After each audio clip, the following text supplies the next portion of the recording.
नमस्कार. आज आपण समुद्राच्या एकदम खोलवर जाऊया अशा एका रहस्याचा उलगडा करायला जे ऐकून आपण थक्क व्हाल. आपण एका अशा महाकाय जीवाच्या हृदयाबद्दल बोलणार आहोत जे ह्या पृथ्वीवरच्या कोणत्याही जीवापेक्षा मोठा आहे. हो, आपण बोलतोय निळ्या देवमाशाबद्दल. हे बघा, हा प्राणी म्हणजे आपल्या पृथ्वीवर आजपर्यंत अस्तित्वात आलेला सर्वात मोठा जीव. हो, खरंच, अगदी त्या अजस्त्र डायनासॉरपेक्षाही मोठा. कल्पना करू शकता? पण थांबा, त्याचा हा जो महाकाय आकार आहे ना, ती त्याची सगळ्यात मोठी किंवा आश्चर्यकारक गोष्ट नाहीये. खरी गंमत, खरं आश्चर्य तर त्याच्या आत दडलेलं आहे. तर मग असं काय आहे जे त्याच्या त्या अजस्त्र आकारापेक्षाही मोठं आहे? याचं उत्तर ना त्याच्या शरीराच्या अगदी केंद्रस्थानी दडलेलं आहे. चला तर मग आपण थेट त्याच्या त्या धडधडत्या हृदयापर्यंत पोचूया. विचार करा, हे एक असं जैविक इंजिन आहे जे त्या अथांग शांत समुद्रात जीवनाचा ताळ ठरवतं. या हृदयाचं वजन किती असेल? तर ऐका, सुमारे 400 पाऊंड, म्हणजे जवळजवळ 181 किलो. अरे बापरे, विचार करा, फक्त एका अवयवाचं इतकं वजन. आता 181 किलो म्हणजे किती हे पटकन लक्षात येणार नाही. तर असं समजा, आपण जत्रेत जी बंपर कार बघतो ना, हो, अगदी त्या बंपर कार एवढा मोठं आणि जड असतं या देवमाशाचं हृदय. जणू काही निसर्गाने बनवलेली एक जैविक मोटरच आहे ही.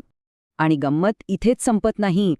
त्याच्या हृदयाचा प्रत्येक ठोका पाण्याखालून तब्बल 2 मैल दूरपर्यंत ऐकू येतो. विचार करा, केवढी शक्ती असेल त्या आवाजात. हृदयाची ताकद तर आपण बघितली, पण आता विचार करा, हे हृदय ज्या रक्तवाहिन्यांमधून हा जीवनप्रवाह पुढे पाठवतं त्या कशा असतील? कारण खरं आश्चर्य तर तिथे दडलंय. पण एक प्रश्न मनात येतो की इतकं मोठं हृदय एवढ्या विशाल शरीराच्या कानाकोपऱ्यात रक्त पोचवतं तरी कसं? याचं उत्तर आहे त्याच्या मुख्य धमनीमध्ये. हिला एओर्टा किंवा महाधमनी म्हणतात. म्हणजे काय, तर हृदयातून रक्त बाहेर घेऊन जाणारी सगळ्यात मोठी नस. आणि हिची रुंदी ऐका, तब्बल 9 इंचांपेक्षा जास्त आहे. 9 इंच म्हणजे किती? तर इतकी प्रचंड की एक पूर्ण वाढ झालेला माणूस त्या धमनीतून अक्षरशः पोहत पलीकडे जाऊ शकतो. अविश्वसनीय आहे, नाही का? याची कल्पना करायची झाली तर जणू काही ही एक बायोलॉजिकल वॉटर स्लाईड आहे. निसर्गानेच तयार केलेली एक जिवंत आणि धडधडणारी वॉटर स्लाईड.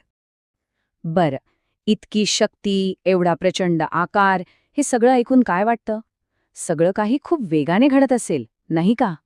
पण गंमत अशी आहे की सत्य याच्या अगदी उलट आहे. जेव्हा हा देव मासा अन्नासाठी म्हणजे क्रिल नावाच्या छोट्या जीवांना खायला खोल समुद्रात डुबकी मारतो ना, तेव्हा त्याचे हृदयाचे ठोके एकदम कमी होतात. किती कमी? तर प्रति मिनिट फक्त 2 ते 10 वेळा. असं करून तो पाण्याखाली जास्त वेळ ऑक्सिजन वाचवतो. आता ह्याची तुलना आपल्या हृदयाशी करा.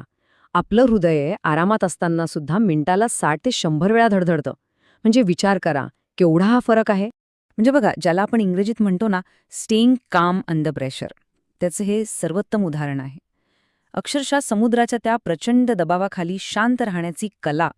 तर मग या सगळ्याचा अर्थ काय घ्यायचा? हे आकडे, ही तुलना, हे सगळं आपल्याला निसर्गाच्या विशालतेबद्दल काय सांगतंय? चला, एकदा पटकन नजर टाकूया. थोडक्यात सांगायचं झालं तर आपण बोलतोय आजपर्यंतच्या सर्वात मोठ्या प्राण्याबद्दल, ज्याचं हृदय एका बंपर कार एवढा आहे, ज्याच्या धमन्यांमधून माणूस सहज पोहू शकतो आणि डुबकी मारताना ज्याच्या हृदयाचे ठोके मिनिटाला फक्त 2दा पडतात. हे फक्त काही आकडे किंवा तथ्य नाहीयेत, तर आपल्या महासागरांमध्ये जे अफाट जीवन दडलेलं आहे त्याच्या आश्चर्यकारक प्रमाणाची ही एक छोटीशी झलक आहे. आता फक्त एक विचार करा, जर एकाच जीवाच्या शरीरात, त्याच्या हृदयात इतकी अविश्वसनीय आश्चर्य दडलेली असतील, तर मग या अफाट निसर्गात अजून किती रहस्य असतील जे आपल्या शोधाची वाट पाहत असतील.